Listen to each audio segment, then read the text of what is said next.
দাদা আপনার phone pay বা গুগল পে হবে কিছু? হ্যাঁ, হবে। দাদা এ নিন 100 টাকা, আর আমাকে এটাকে একটুখানি গুগল পে তে ট্রান্সফার করে দিন টাকাটা। ঠিক আছে দাদা, করে দিচ্ছি। দাদা একটু আবার 100 টাকার একটু ট্রান্সফার করে দিন না ব্যাংকে। হ্যাঁ দাদা, করে দিচ্ছি। হয়ে গেছে ভাই? হ্যাঁ, হয়েছে। ঠিক আছে দাদা, আসছি, হ্যাঁ। হুম। দাদা একবার আসুন। হ্যাঁ, বলুন দাদা। আপনি রোজ আমার দোকানে এসে মাত্র 100 টাকা পাঠাতে বলেন কেন?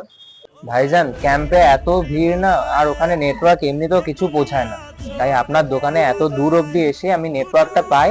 তাই তোমাকে বলি 100 টাকাটা আমার মাকে ট্রান্সফার করে দিতে। এর থেকে আমি মাকে বোঝাই যে আমি সুস্থ আছি এবং বেঁচে আছি। সত্যি স্যার, আপনি দেখিয়ে দিলেন এটাকে বলে মানুষের ভালোবাসা। আপনাকে স্যালুট স্যার।